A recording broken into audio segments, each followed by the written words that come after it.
Alright, so tonight is, we'll say videography mistakes tonight, okay? Alright, I don't know why the screen goes black immediately. But thank you for everybody that is joining me on this call. Let me see if I can maybe move this so I can see the screen properly.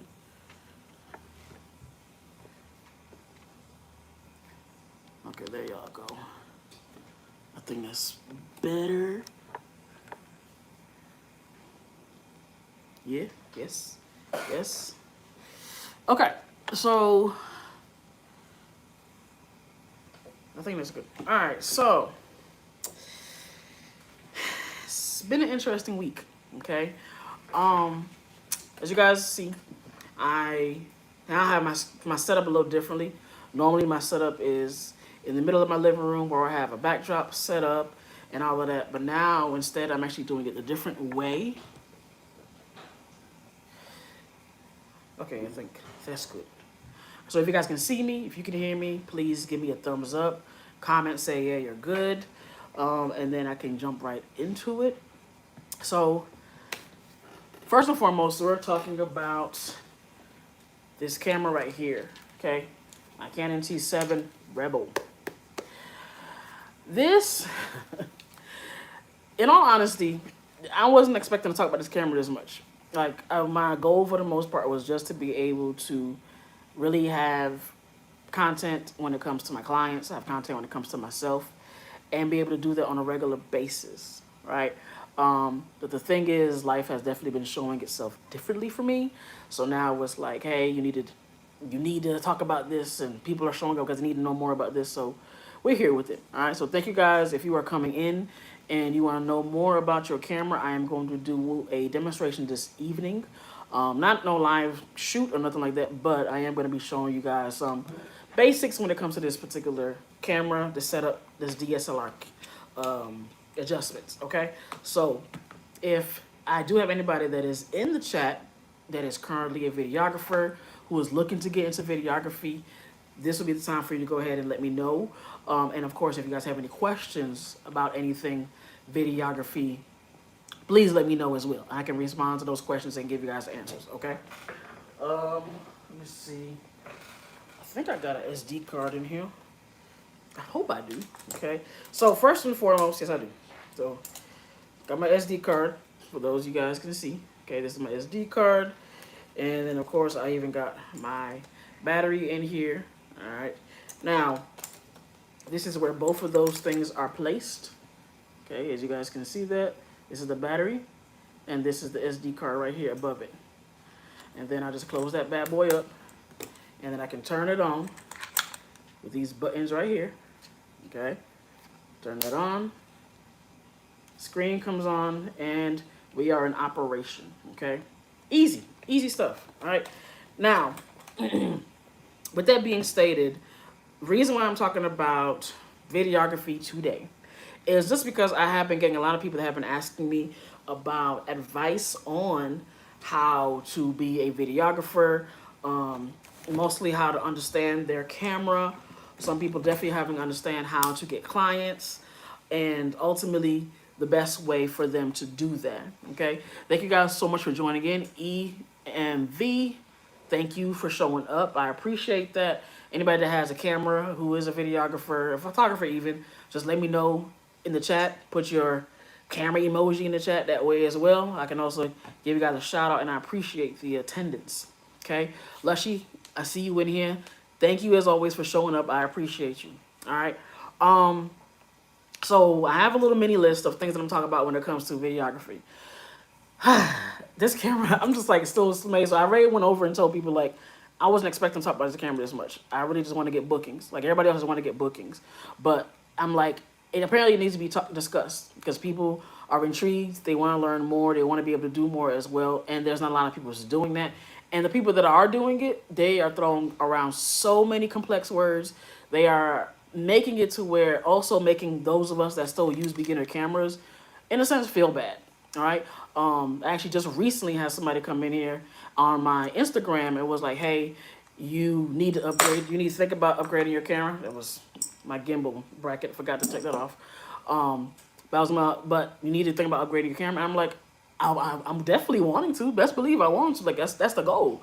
you know, but you can only work with what you got until you get to where you want to be. You know what I mean? So whatever Ronnie said, that. Okay. So I'm never gonna downplay my camera because this has got me so far, and I know where it's going to get me. Okay. So keep in mind, I do this as well as content creation that pays my bills. I do not have a 9 to 5, so everything that I make is accounted for. Okay. Maybe a little more information that people need to know, but at the end of the day, that's the truth. So you have to move a certain type of way when you feed your family with certain things that you have available to you. All right. So, nonetheless, now we get right into it. Thank you so much, Kevin, for joining in. I appreciate you stopping by. I'll start off with the Canon. Okay, so usually what I do when I get my lives, I have people that come in, I welcome them, and if they have a comment, I respond to it. EMV says, amen. I started off with the Canon T3 back in 2015. Yes, yes, yes, yes. And I love the fact that you did put that in there. Thank you so much for acknowledging the Canon T-Series cameras, okay? We know we want to upgrade, but this is what we got, okay? So do not make us feel bad about it. Like, instead, be like, hey, this is what you can do to upgrade that bad boy. But nonetheless, we're going to make it work, and I can still show you how to make money off of it. That's how we're going to do that, all right? All right, so we got Your Kind of G. I like that name. It's a pretty cool name. Thank you for joining in. Northside Chevy, thank you also for joining in. All right, it looks like I got a lot of people in here tonight. Thank you so much for stopping by. So, I'm going to tell you just a little bit of backstory about this camera, and then we're going to go into the settings for videography. Is that cool with everybody? Can I do that? Bet. All right. So, this camera, the story behind this camera is basically, I actually only got this for videos when I first bought this camera, and I had bought it through Flex Shopper at the time. I leased it. I spent $1,000 at the end of everything with interest, okay? But I knew I needed it for videos. And I wasn't even thinking about using it for photography. All right, thank you so much, Jeffrey, for stopping by. I appreciate that. So I was like, well, I finally got my camera, paid it off. And even while I was paying it off, I went ahead and started doing some free shoots. All right, so I was doing some free shoots while learning my settings, by the way. That's also the beauty of that. If you don't know your settings, you can offer free shoots to be able to test your settings out and learn them while working with somebody, okay? Especially if you have somebody that you can work with on a consistent basis, being able to do a free shoot with them and them growing with you as well as where you creating content is a major benefit that helped my business take off exponentially, like quickly, okay? So if you have a friend, a family member, whoever, a girlfriend, a partner, kids, whoever, put them in front of the lens, get to practicing. That's going to be your biggest bet. All right, so then after I started doing the shoots, then I started building my portfolio. Now I'm realizing, okay, I got videos here I can actually showcase. And then, of course, I went and invested in my gimbal, which I wasn't expecting to bring the gimbal out tonight, but I guess it makes sense. You know, it's part of videography. I'm not going to open it up, though, but this is the gimbal right here. This is one of your older gimbals. It's not the Ronins. This is literally a Videotech, okay? Videotech, as you guys can see right here at the back. Videotech, they do not even make these anymore, okay? But just like with anything else, if you have, say for example, remember back in the day when people had like their electronics and they ended up learning how to fix the electronics? That's what I've had to do over time, because I'm not the type of person like every time I get something and it's like I've had it for a few years, I need to go ahead and upgrade it and throw this one away.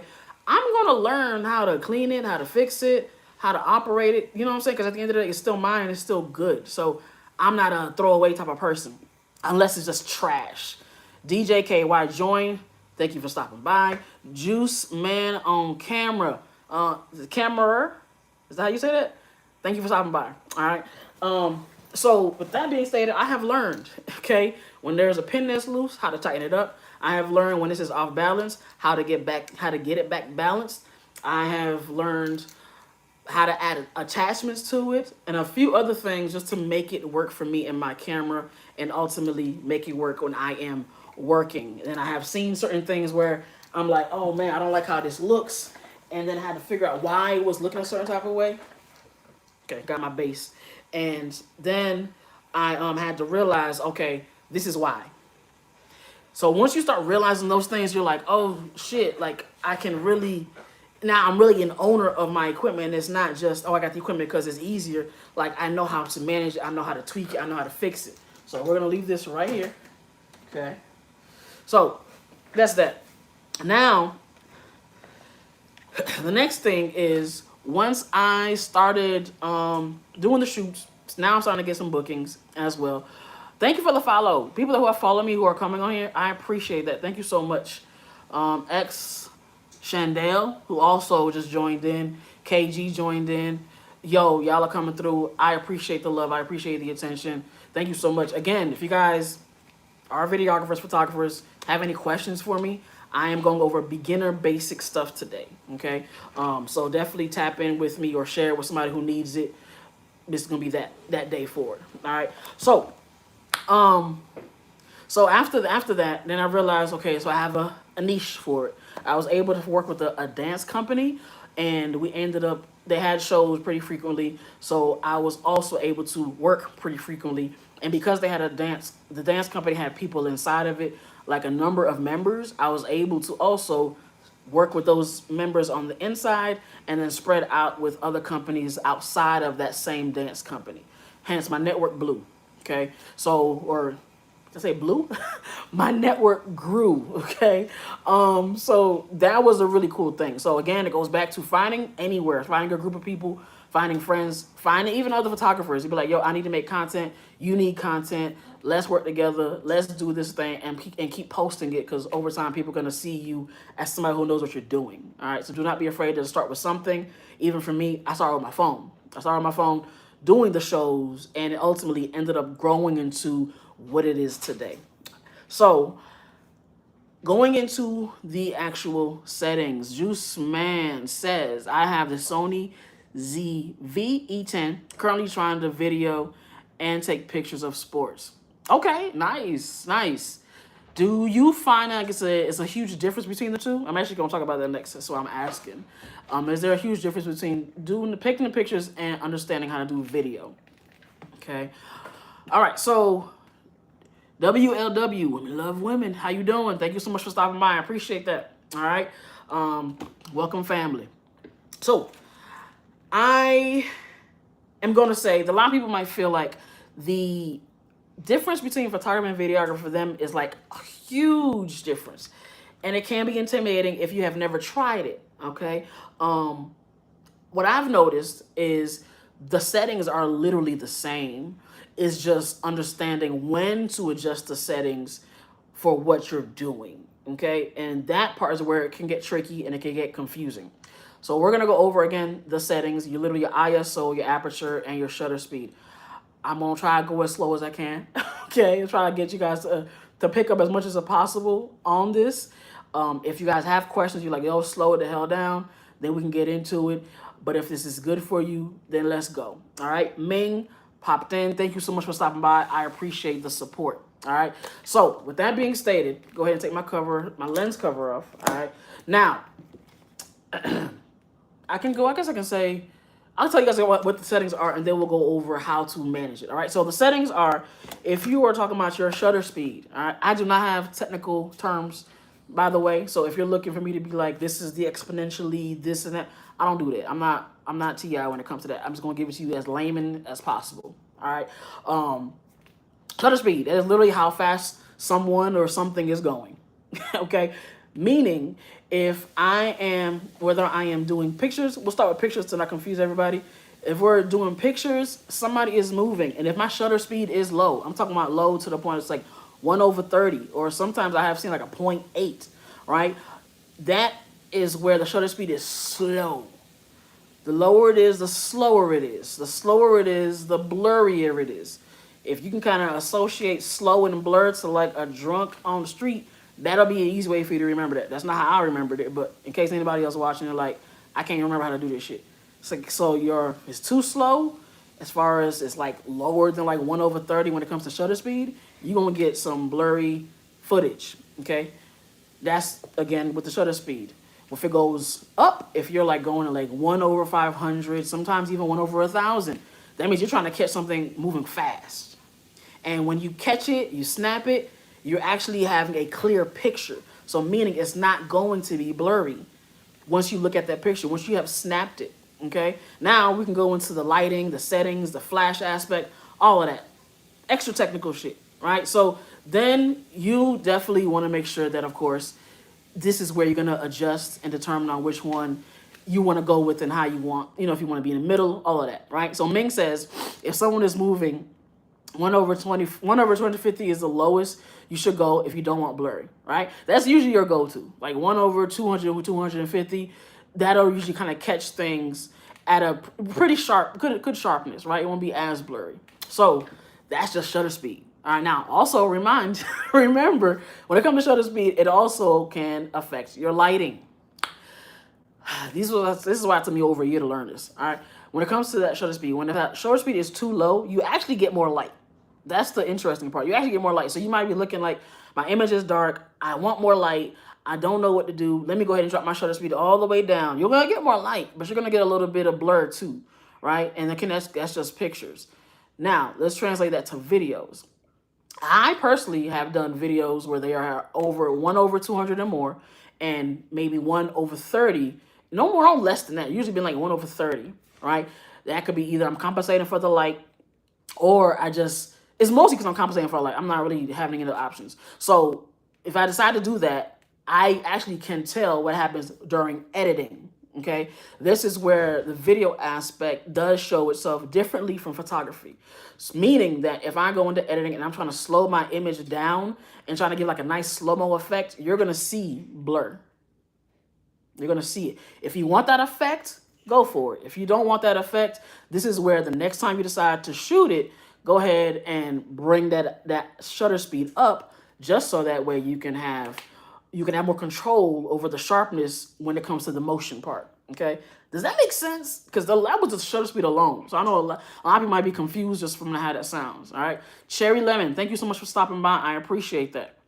I appreciate it. All right, so that's your shutter speed. All right, did I cover everything on that for those of you that know what I'm talking about? All right, if I missed anything, please let me know. But for the most part, that's how I learned shutter speed by itself. Now, I gotta tell everybody, if you're learning your camera and you don't really understand your settings, it is best for you to go ahead and try to learn each setting at a time. That's on my experience. Somebody else might say something different, but for me, I'm like, learn each setting one at a time, testing that. Like today might be shutter speed, tomorrow might be ISO, the next day might be aperture, then another day is when you bring it all together and repeat that process the next week. That way, it'll help you get even more dialed in on what to do, how to adjust, all of that, okay? So that is literally shutter speed. If everybody is still with me, give me a thumbs up, give me a heart, like the video, whatever you need to do, all right? Thank you for everybody that is popping in, showing up support. I appreciate it. Katrina Love, just see you just pop in. Thank you for that appearance, all right?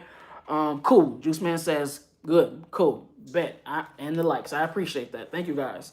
All right, so now the next thing, I think I'm gonna do Aperture last. It's actually one of my favorites. ISO, we'll do ISO next. All right. Now, again, I'm not your average videographer, bro. I'm not your average photographer. I do not have a certain type of order where I'll do certain things. There are a lot of words going on in the industry that's like, you need to be doing this order. You need to start from here. I don't do all of that. Okay. I know how to adjust my settings, but I also have my own particular type of way how to do it. Some people might say it's wrong. Some people say it is what it is. You use your own judgment. All right, I'm not in here to try to make everybody feel comfortable. I'm in here to make sure that the product that I give out is great and my clients love it. That's my goal, okay? So with that being stated, I'm going to go right into 2D just dropped in. Key just dropped in. Appreciate the support. Thank you for coming on in. Go right into ISO. ISO that's your noise control. Noise control, okay? You can definitely control it when it comes to light. Okay, everything all these settings all control light. Like that's the biggest thing is that what they do is they control light. Okay, so when you understand how to use ISO, you have a caveat that kind of is there either you're going to give away something or you're going to take something. Mostly going to be both at the same time. And the reason why is because if you want more light, say your ISO might start at 100. 100 is beautiful. If you can keep your content, your photo, your video at 100 every single time, you are the best out there, okay? Cass Cupcake dropped in. Thank you so much for stopping by. I appreciate that, okay? If you can keep your ISO at 100 every time you shoot, boy, you the GOAT. You the GOAT. I don't even know why you over here, okay? But if that's not the case, you might happen to be at a shoot. Let's start with photography. You might happen to be at a shoot, And you might not have your flash, right? You may have a continuous light though. So we'll say without flash, but you got a continuous light, means it's a constant light right on your subject, right on you, right on your model, typically the model, right? And you're making sure that you have enough lighting for them. Sometimes if you don't have enough lighting, even with a continuous light, you may have to boost up the ISO. The caveat is the more light, the more grain, the more noise, okay? Those little dots that look like y'all watching the Spice Channel from back in the day, that's what the hell is gonna pop up, all right? If you do not want that at all, this is where you try to work with what you can when it's a lower ISO. But that does not mean that the image is completely shot. That does not mean that it is a horrible image. You can use a denoise in post, and sometimes the image might not even look as bad once you are actually filming it, as long as you do have more light on the outside coming in to go along with that ISO that is a little higher than normal. I have shot some footage from 100 in my ISO and have gone all the way up to, at one point, 3200 in the ISO. Ambitious Drive stopped in. Thank you so much for dropping by. I appreciate that. Okay. Now, what happened when I did my 3200? When it came to videos, there was a little bit of noise, like a little bit. But when it comes to images, that noise was a lot. Okay. And this could be because of maybe my lighting. Okay. My lighting setup could also affect that. And again, that's what you're bringing in, your ambient light, right? Ambient light, your continuous light, all of that plays a factor. Okay, so once you understand what your environment looks like lighting wise, that's when you can determine how much to tweak when it comes to the ISO itself. All right. Again, just because your ISO is high does not mean your footage is crappy. It is just something that you have to be prepared for. Make sure you're keeping an eye on it. And there have been moments where I could be at an event, right? Especially at an event at night, or I could be, mostly at an event at night. It's usually what I'm doing, right? And the lighting is different. The lighting switches up on me, okay? Say what now? I like your name.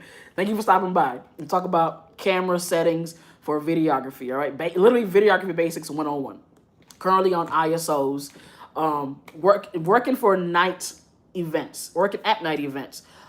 I usually, and not all the time, but I usually will try to keep my ISO on auto just because the lighting changes, all right? And I don't want to have to worry about that my light is going to be so affected to where this particular area is going to be dark because now I'm in a different section. I need to adjust for me automatically while I'm recording. So you can even set it like that for photography if you decide to, right? That would be up to you, all right? That's pretty much it when it comes to ISO. It controls, again, light and grain, all right? But if you decide you had to boost it up for pictures, just be prepared to denoise it, do your editing and stuff and see how that works out for you. All right, so now we're going to go into the DiGiorno. Yes, DiGiorno Cantos stopped in. Thank you for stopping by. Last and not least of the trio, right? They call the trio of a perfect image, a perfect scene, whatever, but the trio, okay? It's Aperture.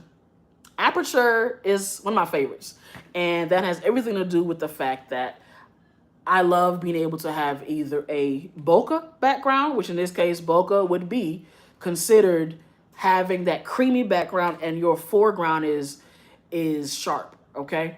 Foreground, say for example, I would be the foreground because I'm in the front, okay? Background is obviously whatever is behind me. So if I were to use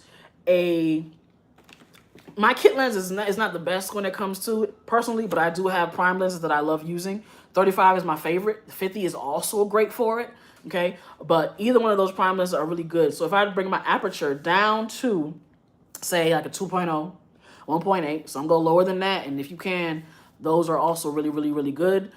And what happens is the lower the aperture is, the more light I get in, and also the creamier my background is. That's why I love it. I just love the bokeh. It's a nice effect, okay?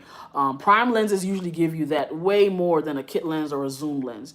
You can do it on the zoom lens, but it's not as, in my mind, and I could be, again, wrong because people might have other cameras that I don't know how those operate, but for the general concept, is that the prime lens is really going to give you that extra bokeh look, all right?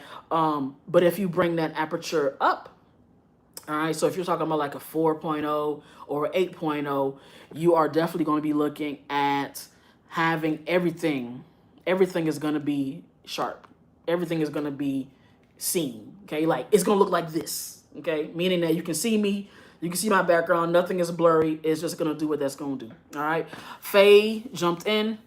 Nice to see you. Thank you for stopping by. All right, so with that being stated, with the aperture also, you have to remember that there's also that caveat. If you decide that you want to go ahead and bring your aperture all the way up, say you want 4.0, you're at probably an 8, you might even be pushing 16.0.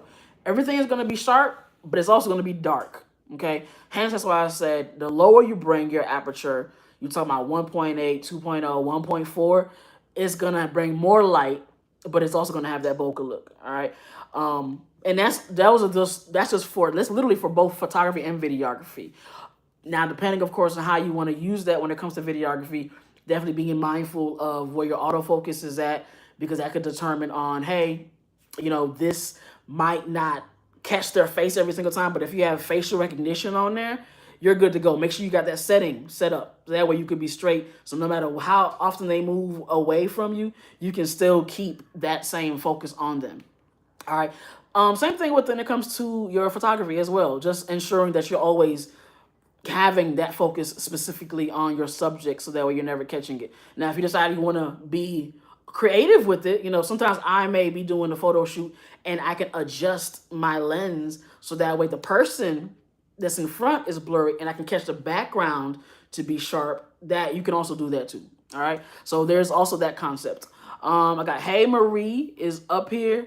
I seen that Doodlebop is also jumped in. Thank you so much for stopping by. All right. I went over all three. I know it's a lot. Let me know what you guys think. If you're still with me, give me a thumbs up or like the video.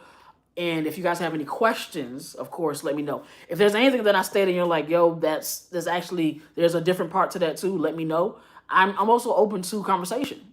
Like that way we can talk about it before I get into what I normally do strictly for videography. This would be just for videography. All right. So while I do that, I am going to grab. I'm actually going to grab. Let me see if it'll let me do it.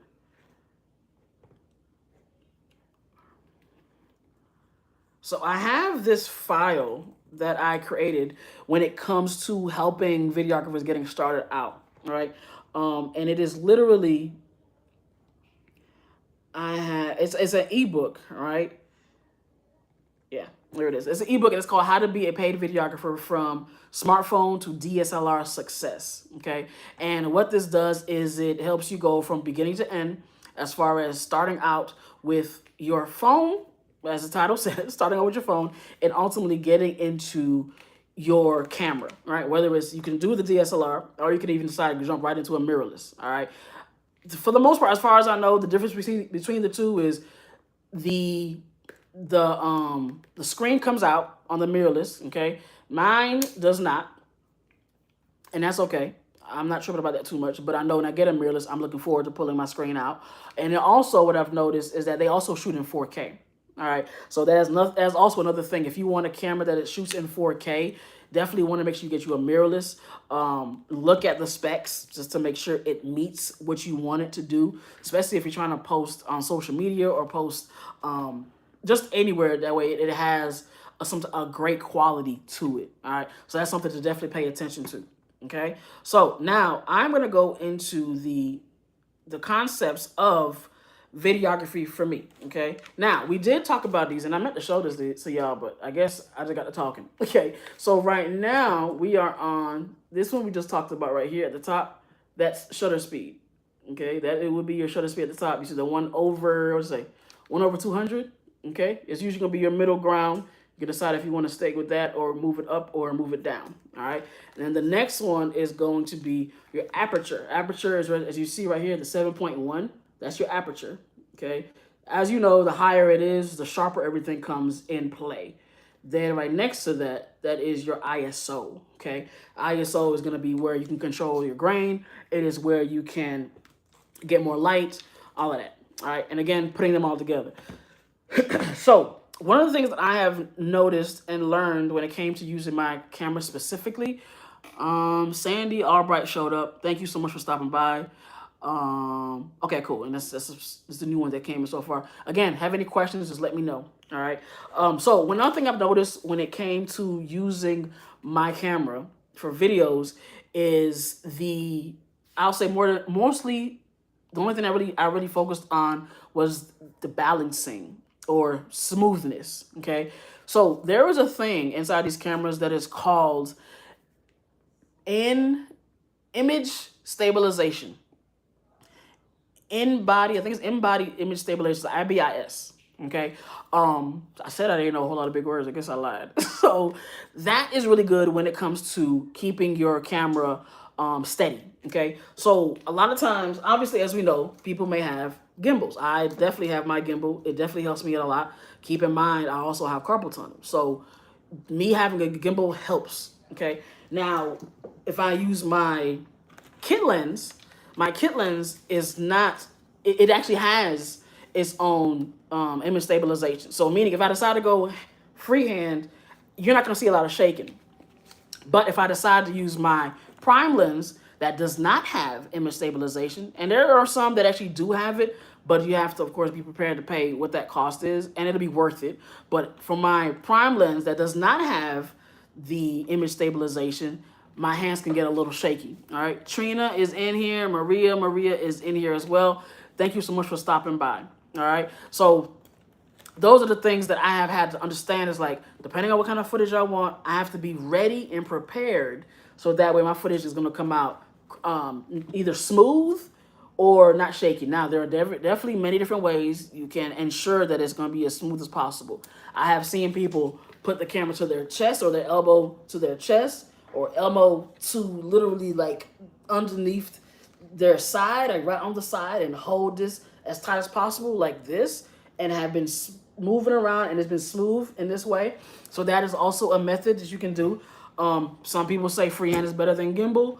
Some people say gimbal is better than freehand. I'm not choosing between the two. I'm using whichever one makes sense for what I'm doing. All I know is that if I am shooting an event and I have performers, because I usually work with dancers, if I have performers that are dancing, I want to make sure that their footage is smooth as possible. Okay, so I'm gonna use my gimbal. I'm gonna put my camera on there and I'm gonna move accordingly, move around, and make sure that I get their smooth footage.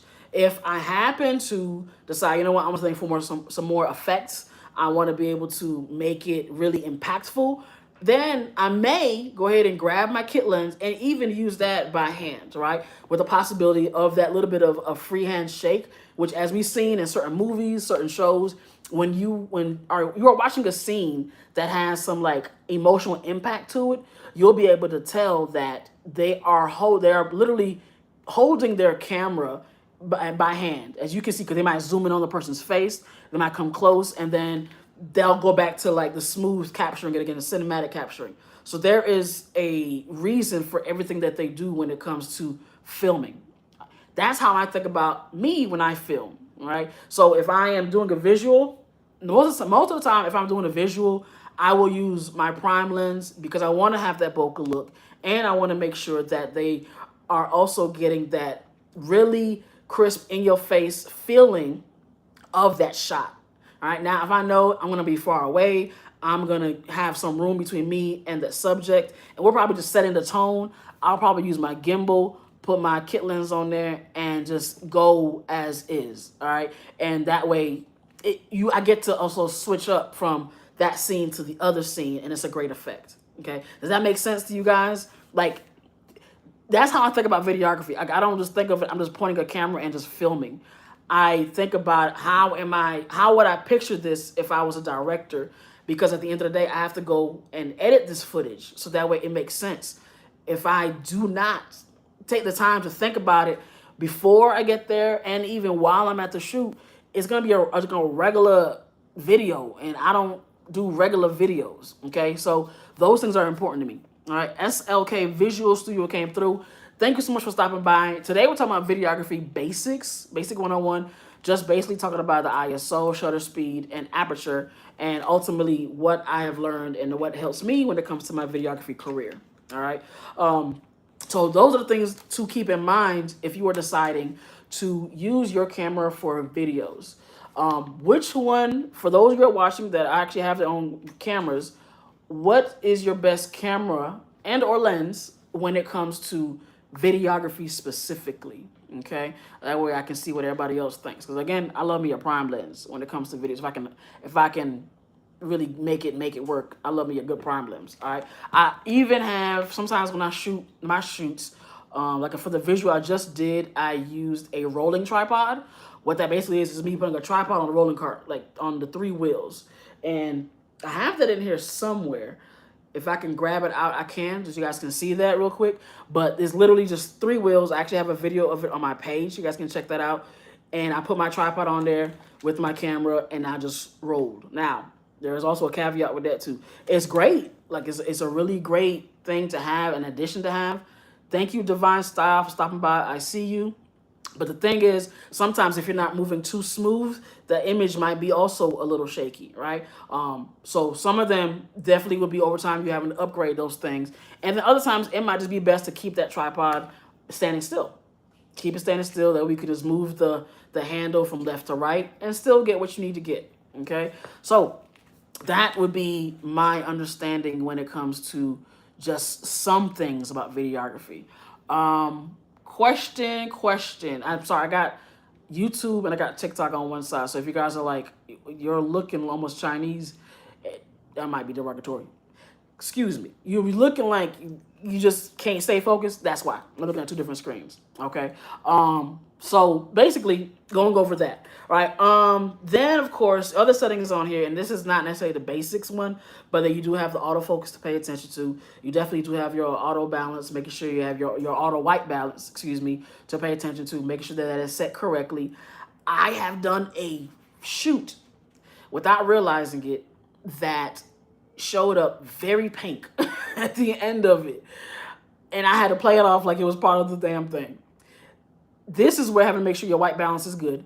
And the second thing of that is also paying attention to colors. Again, I don't know what everybody else does when it comes to how they do videography, but for me, when I am recording, I like to make sure that if you're gonna choose one particular color, I like to have another color to contrast it with. Now, I have done a shoot where everything was in all blue and it came out great, but it's also because the people that I was capturing were pretty clear, right? So it wasn't like they were just blending into the background. But pink and straight up red sometimes does not always work for me, at least for this camera, and that's okay. So I will usually add like another light, maybe my key light. I may have a light attachment on top of my camera, or I might have a flashlight behind me, and that might be kind of facing towards where I'm shooting at. That way it can brighten it up for that particular area, and it looks great. Okay, I have tested out different types of ways of how to do shows, how to capture events, and every way has been something somewhat different, but it's also been me having to understand my settings and how to make them work. All right, those things are very, very important.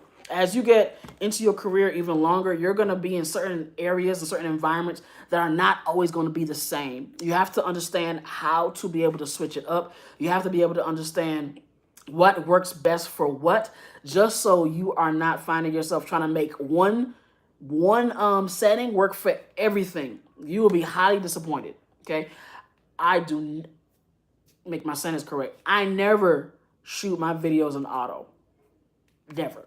I am ultimately, if I have to do anything in auto, it's going to be like one particular setting.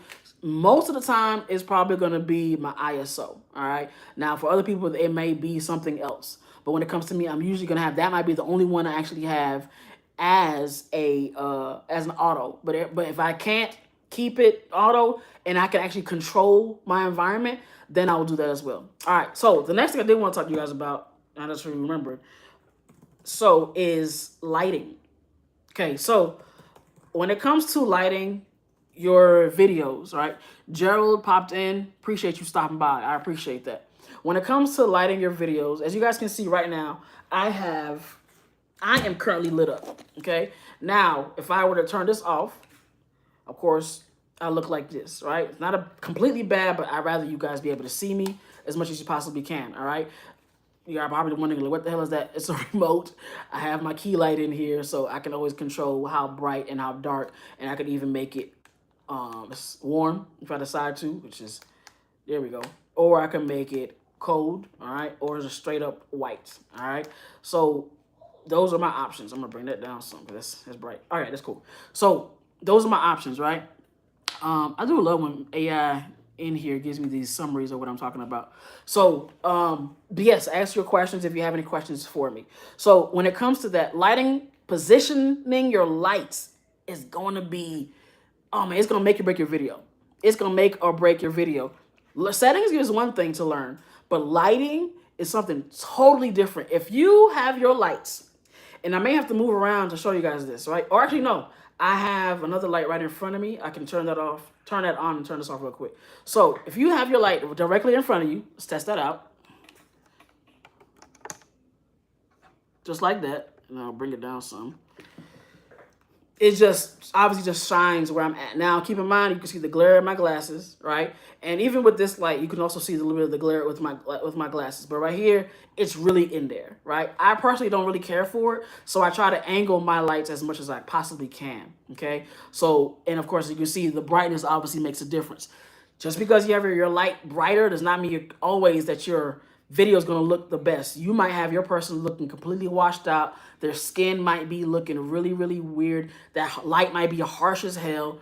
And you have to understand how to soften it, okay? So in this case, if you can lower the brightness, that's great. You know what I'm saying? As you can see, that made it look so much better just from doing that. And you got a little bit of a shadow effect. Okay, so this is some of the same concept that you can also use when it comes to photography, right? So there are different types of lighting that you can use. The common one is Rembrandt, and all that it is basically having the light right in front of you, which in this case was the first light that I had, my key light, right in front of you, but at an angle. Okay, it could either pointing right down at you, or you can have it pointing down in your area, but to the side, like right in front of you. That's what they call feathering, meaning that the light is not directly touching your face. It is just in front of you enough to give you a soft edge, okay? So that way it's not just this harsh lighting right on your face. So I'm gonna turn this one off. That's that one example. Then of course, there's the key light, all right? As you guys can see, this is my Rembrandt. As long as I am able to see this, you don't see too much of the glare in my glasses, so you can still see my eyes, all right? But then of course you got this shadow part that's on this side. Now, if I decided to go ahead and just do, I can't remember what it was called, split lighting. Split lighting is also pretty cool if you decide to go for that effect. You can put that right here, okay? And what I'll do is I'll put it right here on this side, and as you can see, all right, this whole side right here is dark, as opposed to this side obviously has way more light. Right, so that's also another option that you can definitely use. Okay, another option that you could use, and I might not be able to move this light all the way over there, and that's fine. I kind of really just want it back over here, but I'll explain it to you. Okay, another option is backlight. Backlight is a very cool effect. Backlight is basically where you have the light directly behind your subject. I have done photo shoots like this for myself, so because I do my own self-portraits. That's actually some of the pictures you guys might see on my profile picture. Those are my self-portraits that I have done. I actually did those with my phone, okay? But you can also do those same things with your camera, and you can just put that directly behind you to create a silhouette. So meaning you have the light directly behind you and no light in front. That'll create a nice silhouette effect. It's dope. It's dope, especially if you get like a nice flash behind you and you use it that way. It comes out really cool. Really, really cool. All right. NPC photographer, that is on YouTube. Thank you so much for stopping by. And is that a wave? You raise your hand, or you just agreeing with what I'm saying? If anybody has any questions, please, again, let me know. Okay, I might need to go ahead and look at, if there's a way I can look at this chat from here too, that'd be cool. So that is definitely that one concept, right? That's just literally just 3 settings I just showed you right there. Roger, thank you so much for stopping by. 3 lighting settings that I just showed you, okay? So those are some things definitely take heed to when it comes to what you're doing, okay? NPC says, I'm new here. Thank you for stopping by in this particular channel, in this particular live. I appreciate it. If you happen to have any questions for me as well, let me know. And also put in the comments what kind of camera you have, okay? And that way we can kind of talk about it. All right. Now, That's just the one light setup. Okay, then we can go into something as much as a 2 light setup, which is, again, depending on where you put your lighting, right? That lighting could be right here in the front, where it's at right here. And I can have another light right here, right directly right behind me. You guys might see the blinking. It's a side note. You might see the blinking. Every time I say light, this, well, it ain't doing now, but every time I say light, then this, there's a Dollar Tree light behind me that will blink. And it's pretty cool that it does it. I just keep forgetting that it does it. So, but if you have a light right directly right here, and NPC says I got a Canon R7 and a 24 to 105. Nice. That's nice. That's nice. How long have you had it? How long have you been in it? And you subbed. I appreciate that. Thank you so much for subbing to my channel. I appreciate it. You're gonna see a lot of me on these Thursdays talk about cameras and photography and videography. So thank you for showing support. Okay. If you decide to, you can have a light right here, like behind you in the corner. Go ahead and finish this statement. It'll give you a nice little rim light. Okay, rim light is literally where my shoulder can be captured, right? And it's not necessarily to where, if you decide to have it on the opposite side of you, that's up to you, but it'll be in a complete situation. For this particular motion, it'll have your shoulder lit up from the back, okay? Let me see, did it come up? It did come up, but I gotta make sure I can see it. Chat, top chat. So you've been doing photography for 3 years and upgraded about 5 months ago to the... That's a good deal. That's a good deal. That's a good deal. How you like it? How you feeling about the new setup? So, but that's gonna be your rim light. Is what they call it. Call it a rim light, because it can get the back of your head. It's like a glow on the back of your head, and you have a glow on your shoulders as well. All right, along with the key light. Okay, now if you decide you don't want to have no key light, you just want to go ahead and do some creative shit, go, by all means, make it happen. Okay, then of course you can have, I've seen people have lights on their sides for the 2 light setups. So that could be obviously where you just want to make sure you are capturing the whole entire image in that way. So that way you are getting, so that way you're getting both sides, right? So both sides are hit with light. So that means me having this key light on this side and then me having another light right here. Now, can anybody tell me why we do not put the light directly in front of the subject and just keep it right there? All right. Might be a technical term, might be a technical phrase for it. Okay. NPC says, I love the new setup. I mostly do wildlife stuff, but it's nice for the occasional portrait sesh. I love that. That's pretty cool. That's pretty cool. I definitely have, I personally love nature. So seeing wildlife photography has always been pretty cool to me. Like to be able to see a bird like up close in the details, it's dope. Like I really appreciate wildlife photographers in general. So it's good to see you up here, man.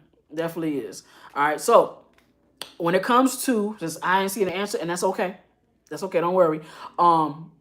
When it comes to why we don't have the light right in front of it, is the most unflattering. There you go. There you go. NPC says flat shadows. It's flat as hell. It's flat as hell. And you do not want your model to be looking like, oh my God, like, why do I look like that? Like, why didn't you just have me? And they're going to think like it's how the camera is set up versus your lighting was all the way left. Like it should not have been right in front of them. All you had to do is move it at like a 45-degree angle and you would have been right there. They would have been cool. And it would have been a nice little effect. It would have had a nice little triangle right here, right? And it would have gave them a nice cool effect versus being right up on their face. Now you got all of this lighting and it's just like, where is the contrast? Where do I stand out, right? Say What Now says, I have a starter Canon T3i self-taught. Okay, so that's the name of the photography. I like that. Say What Now photos, ready to upgrade, but need to learn first. I appreciate that you were saying that. Bomb joined as well. Thank you for so much for popping by. Yes, I definitely am right there with you. I'm ready to upgrade as well. I ain't gonna lie to you. Like I'm talking about this T7 so much more than I expected to, but I'm glad that I am because I have met so many photographers who either have started with T series cameras or just have Canon in general and just been seeing my posts, and I'm just like, the fact that my clients trust me enough to continue doing what I'm doing, and I did take the time to learn it, it makes a big difference. So you saying that you definitely want to make sure you learn it first, it's going to change up your game so much, so much. Take that time, practice so you can't keep practicing no more, but at the end of the day, you're going to keep practicing anyway. even me doing these lives every Thursday, I come on here all often and I'm practicing. Like next week, I might do a photo session then. And I'm usually capturing myself, or I got my girl might come up here and she might be my model too, because she does model. Okay. NPC says, I personally like a 3-point lighting setup. Those are tricky, bruh. Like they're cool. I just never have gotten to it. But I'm just like, you are fancy. You're fancy. I have seen some of the people that I look up to in the photography world, they definitely use 3-point setups, right? First of all, that's a lot of lighting to carry around, especially if you're getting like the AD 400, AD 5, not 5, but like they use like even numbers, right? So you 80, 600 and stuff. Anything higher than that, I'm assuming over time they get heavier, right? So I have a few soft boxes, right? So I have soft boxes, and I have certain lightings. But my strobe light, the only strobe that I use right now is my speed light. The speed light is my favorite. I do want to get a second speed light, but I know over time I'm gonna have to invest into those AD series lights because of the fact that they do and help so much with the power. Okay, and I'm talking about the power. Okay, when you're talking about trying to upgrade what you're doing, you think about what it looks like when it comes to upgrading your power overall. In this case, it's literally going to be your lighting, right? And then, of course, you go into what the settings and the power of your camera can do, of your lens, okay? Say What Now says, it's a lot. I'm trying to learn something new to try every day. Yeah, that was definitely me. That was definitely me. And to the point where I started learning different things in multiple environments. So I can shoot outside, I can shoot in the sun, I can shoot at night. It's like I had to I was getting clients that were different from each other too. So I had to learn while I was there, or at least learn before I got to the shoot. Over time, I learned to learn before you get to the shoot, because learning at the shoot it's nerve wracking. So I don't do it. I don't condone it. Please learn whatever you can beforehand. But it will unintentionally make you an expert of all, for the most part, master of all, even though, the saying, whatever. But I feel like it's going to give you a leg up, because I have seen people that have said they know how to shoot, for example, a boudoir shoot, or they know how to shoot indoors. But as soon as you tell them to shoot outside, they're freaking out. They're like, I've never done it before. I don't know what to do. I'm not an expert. And they kind of have to learn how to shoot outside, and more so get the fear out of it, because it's not that different, but it's also understanding, again, shadows and lights. That's really what a lot of photography and videography is. Kronk's Revenge came out. Kronk, I love it. Okay, give me 1 second, y'all.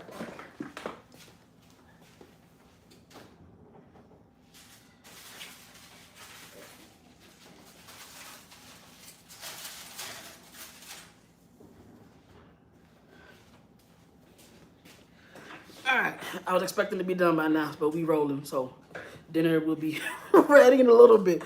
What we on? Jim Esquire stopped in. Thank you so much. Say Why Not? I appreciate it for the like. I appreciate the like. Thank you so much. He says, I shoot everything, people, nation, my dog, the highway. Look, get to it. Get to it as much as you can. Make it happen.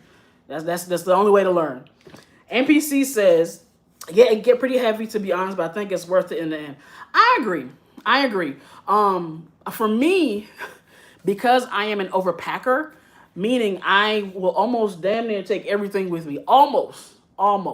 Like my light stands, I probably only carry about 3 for the most part, but that's because one of them is gonna be my key light. The other might be for a softbox that I might use, and 8 times out of 10 I never use it. And then the last one might be for what am I using for? Just for whatever. Maybe I might be using it to clip my reflector onto it, or I might decide to actually have another light, again, that I might not actually use. It's a few things, but I'm an overpacker, so I would have to understand how to consolidate, just so I am not carrying so much. But I have seen photographers and videographers carry around those carts. They are really, really great. I've had one in the past, but I need to get another one. So definitely, if you are somebody who carries a lot of gear, make sure that you have a rolling cart with you. That way you can just put your things on there and just keep it moving, right? And hopefully you don't have to worry about running into stairs. So that'll make your life a lot easier when it comes to carrying shit around. Um, Motion. I hope I'm saying your name right. Thank you so much for stopping by, and I appreciate you. All right. For anybody that is wondering what are we talking about, we're talking about cameras, talking about videography, talking about settings, just the basic stuff, right? So if you have questions yourself, or if you want to let me know what kind of camera you have, we can talk about it. You can put it in the chat. All right. He says, gear, not year. I think you're fine. NPC was trying to clarify something. I didn't catch the misinterpretation. So you straight. You cool. All right. Let me see. Let me make sure what else did I want to cover here. We did talk about lighting. That's very, very important to me. Angles. Angles is very important. Okay. Everything is important. But I feel like if there was an order I had to put everything in, settings would be first. Settings would be first. NPC says, I missed it on the screen, but I can get it right here. I want to get an FX3, but they are so expensive. Bruh, I have seen, I'm going to get back to what I was talking about. The Twins. I think it's just the name, the Twins. There's actually have an actual name, but there are videography twins, okay, on social media. I'm intimidated by their equipment. I ain't gonna lie to you, because it's so much. It's so much what they got, and I know it's expensive as hell. And I believe they have, it's because I think it's Sony, right, that has the FX3s. Yeah. Keep in mind, I personally feel like Sony has a really, really, really great quality when it comes to their equipment. But yeah, that price range is up there. But if you can afford it, you can get it, please go ahead and go for it. It'll definitely pay itself over time, okay? But I'm also like if you can't, using what you got, making that look like as expensive as it possibly can is also really great. So when you get that upgrade, it's almost as if it's your skills are meeting the equipment that you upgraded to, if that makes sense. Mignon. I feel like that's correct. Incorrect. I'm gonna say Mignon. Just joined. Pooby also just joined. Thank you so much for stopping by. All right. Again, while I'm here, if you guys have any questions about anything, just let me know. Put it in the chat. I'll answer it. Let me know what kind of camera you got. If you have a camera. Key Kav, thank you so much for stopping by. Give me a like as well if things are making sense as well. All right, just to make sure that I'm not losing anybody in the conversation. This is a pretty good conversation though. I like talking about camera shit. I love talking about business. It gives me joy. Like I could do this all day long, right? And then I'm not bothered by doing it, all right? NPC said, my dream is to become a Steadicam operator on movie sets and for concerts. Yo, okay.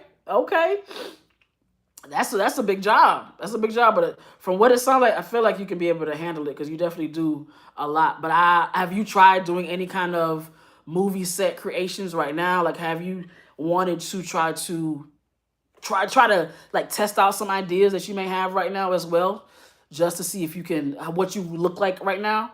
Because I'm always the type of person, like, I'm not gonna wait for something to come to me. I'm gonna see if I can make it happen right this second, so I can learn it. Right. Oh yeah. Going to angles. Okay. Going to angles. NPC says yes. He's done a lot of short films and done documentaries by himself.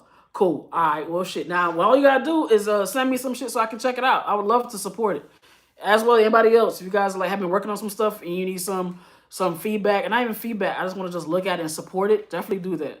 All right. So when it comes to these angles, all right, I like to make sure that they give the effect that I want. Everything that you do is going to give an effect, whether you want it to or not. All right. So you want to make sure that you want to give it the effect that you want.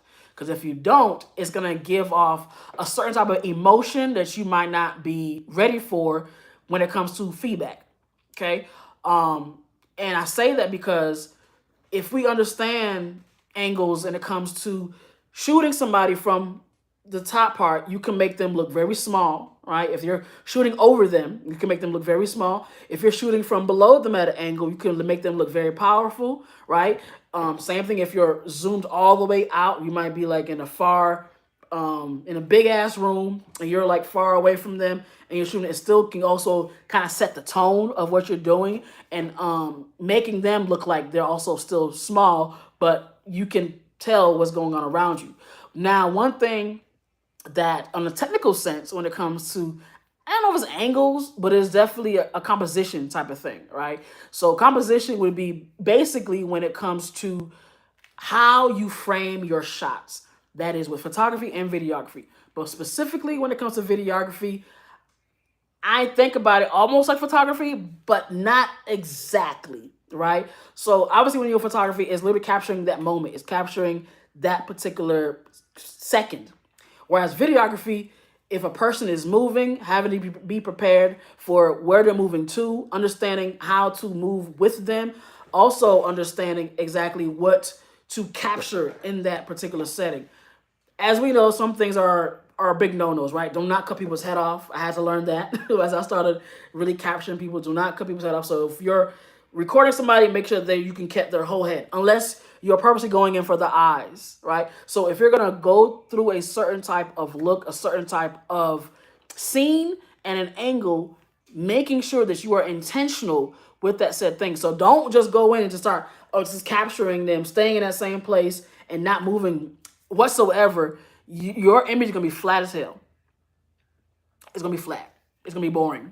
Okay. Logan Noir. The way y'all put these names in, it's cool. I like how the switch up of the letters in the names is like really having me look at like, okay, y'all was clever with that one. Logan Noir. Thank you so much for stopping by. I appreciate you. All right. So those are some things I've also had to learn, again, because I work with dancers. They move around a lot, okay? And because I have my gimbal, I be having to make sure that I have a certain type of angle on my gimbal. There's like an axis option. There is like a freehand option. Some of them are just straight up left and right, right? Some of them actually follow your clients. And those are the ones you have to understand.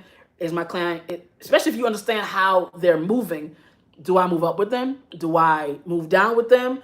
Do I focus, if I'm on the ground, do I capture the image over them? Does that look flattering enough? If they're on the ground, do I stay leveled with them? And then if I'm also leveled, do I make it to where I'm moving around and moving back and moving forward to give a nice dramatic effect, or do I stay in place? Those things run through my mind when I'm capturing my dancers, okay? And it has everything to do with how I want them to look in post, okay?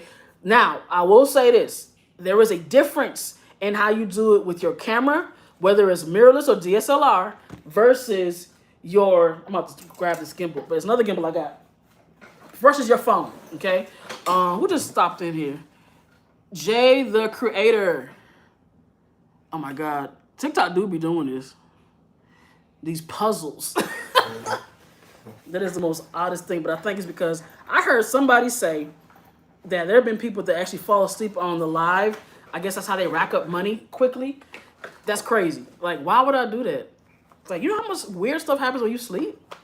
Anyway, so this is my phone gimbal, okay? I have a gimbal for my phone, and I have a gimbal for my camera. Now, this is a DJI, okay? I love this gimbal, by the way. I love it. It is easy. It makes my life easy, and it is so light, okay? So if I decided that I just wanted to record with my phone, which sometimes I do, then I go ahead and connect my phone to this particular gimbal, and I move around, all right? Especially if I'm limited on space, because this takes up space. This, with my camera on top of it, it takes up space. But if I'm like, I just need something that I can just like hold on to it like this close to my body, I can put my phone on here and be good to go, okay? So that's the beauty of that. And then, of course, when I'm done with it, then I just close it up, as you can see. Bow. Just like that. Real simple. Real simple. So with either one of these gimbals, it's still an angle situation. I am not just posting, or excuse me, I am not just filming just to say I'm filming. Like, it has to be impactful. It has to tell a story. Anytime that you're recording and filming somebody, it has to tell a story. If what you're filming doesn't capture the essence of what is happening, if you can do it over again, do that shit over again. If you can't do it over again, this is where your editing now has to tell the story, okay? But it's best to have, for one, a shot list, okay? I have a shot list. I've had actually a couple shot lists in the last couple of months. I don't always use one, but lately my clients have been requiring me, and not really requiring me, I've been requiring me because of the clients, to have a shot list. Okay. So this is an idea of what a shot list will look like. Basically, just words on a sheet of paper where I have my notes, I have highlights. Okay. Let me know where to go, what to stop at. Right. For example, this one is telling me this time to do this thing, and it's a whole thing. Right. But I need that because I need to know this is where I set up at. And now keep in mind, yes, while you're in the shooting itself, you may change up. It's because it might not look what you thought it was going to look like from the paper now when you're in front of your client. So having that conversation with your client and saying, hey, let me go ahead and try this angle. Still do what they put on the paper, but like, let me try this angle to see if that also works. Okay. Giving yourself multiple options. Sometimes I am shooting something live, so I cannot stop, tell them try it again, do know that I have to just make sure that I am ready and prepared to capture the person as they are, where they're moving to, and stay with them. Okay. Then there are other times where I have more control. I can be in my director's seat and say, yo, pause, or in this case, cut, right? And then say action when I'm ready and have them redo it over again. And it's a great environment for me to be able to really hone in on the specifics,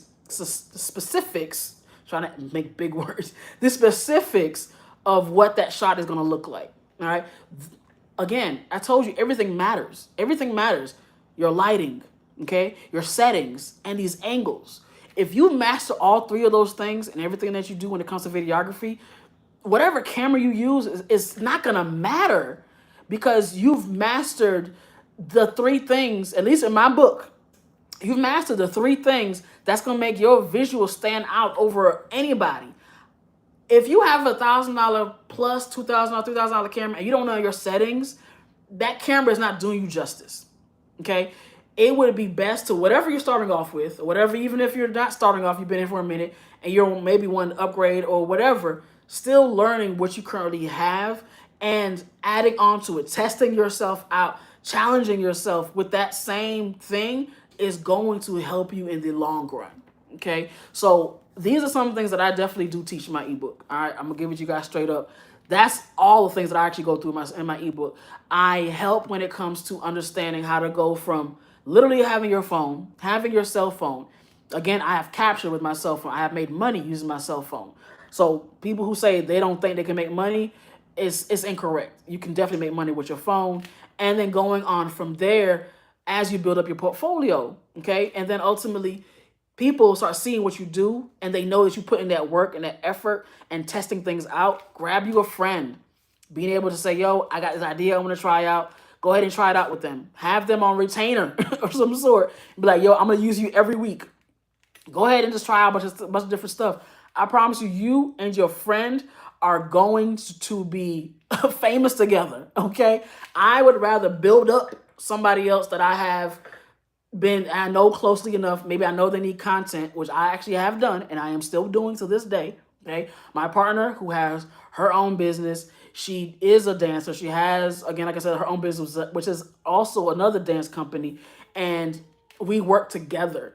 And because of what I've learned from her while working with her and growing over time has helped my business grow exponentially. Okay.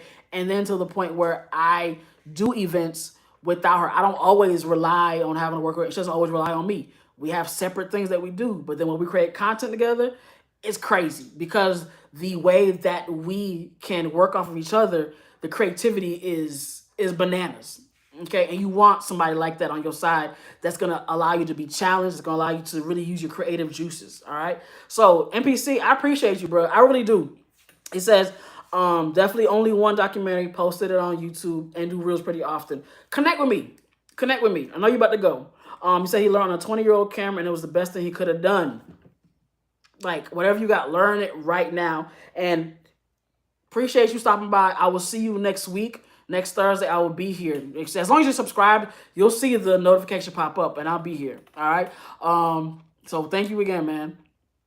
The husband, cool, came through. Thank you so much for stopping by. All right. So I think that's it. I think I gave y'all like a lot. It was like motivational, inspirational, educational, Solomon, Eddie, what's happening? What's happening? Thank you so much for stopping by. I appreciate you, bro.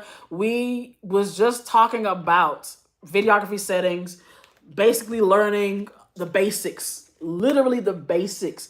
ISO, aperture, goddamn, shutter speed, right? And then I kind of went over those like really in detail.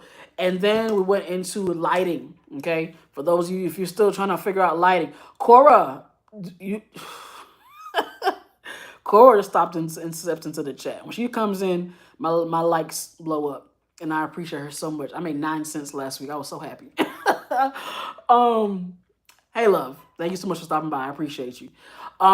We also went over lighting, the settings, and angles. Okay, so I'm just like, get to practicing. Get to practicing. Next week, because this was more as like an educational, like talking to you guys more thing. But next week I'll find something to talk about. I find something to show you. And maybe a photography session. I might have my model come out here and do some things with y'all so we can see what that looks like. And it may be a videography section, or I might be capturing myself. Solomon says, dude, that's so cool. I want to find like 5 videographers to have like a multi-live. I'm getting a content bank with things like this. Okay, that sounds cool. That sounds cool. Hey, I mean, I'm live like shit, 2 to 3 times a week. 2 to 3 times a week. So yeah, hit me up. Hit me up. Again, for anybody else that is on here and you want to follow me and check me out on other social medias, it's Media by Jay all across the board. I appreciate you, Cora. I know you're gonna support the family, and you know I got major love for you. Bet I'm gonna follow you too, bro. I'm gonna follow you back. Everybody else at the yep, just like that, 9,000 likes. You gotta love your friends that support you, bro. Gotta love your friends that support you. That shit is, it's important.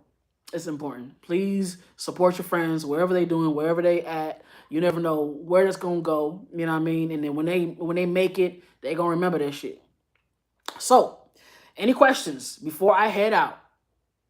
Because I will head out and these likes will stop. I'm not trying to sit here and let them just rank up, but she will send them. But not for real though. If y'all got any questions for me, just let me know real quick, like before I head out. Did I give you guys an introduction, like who the hell I am and why I'm even talking about this? Oh, I could do that real quick. So my name is Jay, right? It is spelled Jai, and it's as simple as that. But I have a media agency. My media agency focuses on photography and videography, and I also do marketing strategy. Solomon said, "Are you?" I'm assuming Phoenix based. Nah, I'm in Atlanta, Georgia. I'm in the ATL. So Solomon said, 1,000, I got you. Hey, thank you. So I started videography, specifically videography, like during COVID times. See, that's how long I've not been on here long enough to see all these emojis popping up. So I got hand hearts and stuff. So yeah. Jada Creator says crazy. Why you say that? Is that because we got the same name? So I okay, I still got good battery. Started basically during COVID for the most part, right? And hold on 1 second. Make sure my food ain't burnt.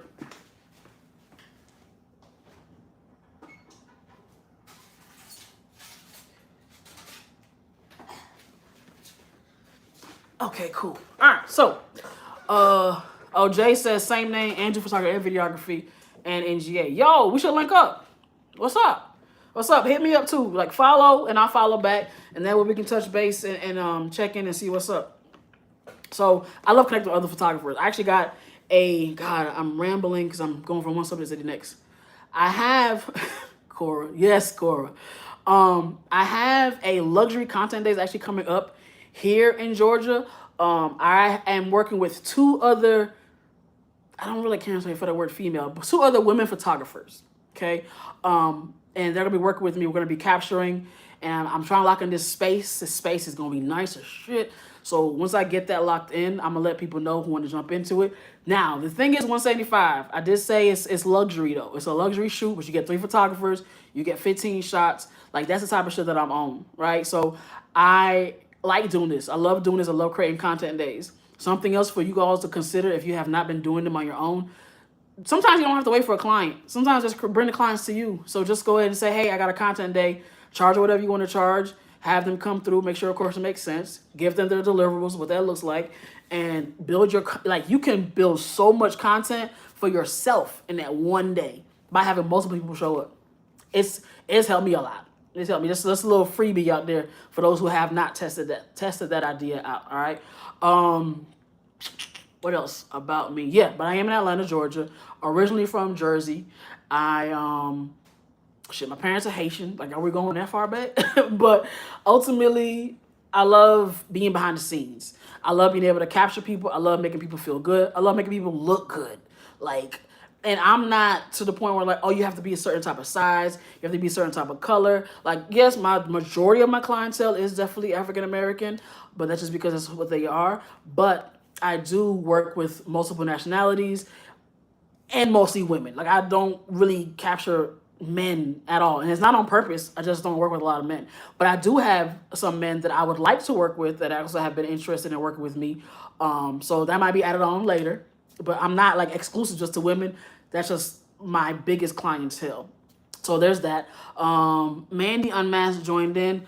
Thank you so much for stopping by. Actually, getting ready to wrap up real quick, but if anybody has any questions, just send me a DM and I'll answer them on the page, or send you a DM back. Letty also jumped on right in. So ultimately, I love doing what I do, bro. Photography and videography. As you guys see, I'm carrying the camera everywhere with me. The upgrade is coming soon. Don't worry, you won't be seeing all these T7 videos for much longer, but we're working up to it, all right? I am also a content creator. That's a whole different lifestyle that does not belong here, but nonetheless, this is all I do. I do not have a 9-to-5. This is it. This is my 9-to-5. This and me creating the content, and I've been doing that for over a year. And if I can do it, you can do it too. It's just about putting your mind to it. It's about putting the effort into it, putting the work into it, being prepared to be vulnerable the way that I'm here. I do this every week. As you guys see, I have my moments where I ramble and I make things happen, but it helps build up that trust, okay? That's pretty much it. That's pretty much it. So I'm gonna let y'all go, bro. It's it. My food is ready, and I'm actually about to go eat. So I appreciate y'all stopping on by. Thank you for all the love, all the support. Thank you for people that showed up on YouTube, for showing up and just supporting, right? Jace, I followed. I'm gonna shoot you a message. I'm in Valdosta. Are you serious? My girl's from Valdosta.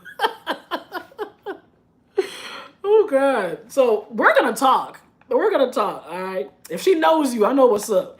But nah, you straight though. But definitely hit me up. We're gonna talk. Again, appreciate y'all, bro. And I will see y'all next week. All right. Y'all have a good one.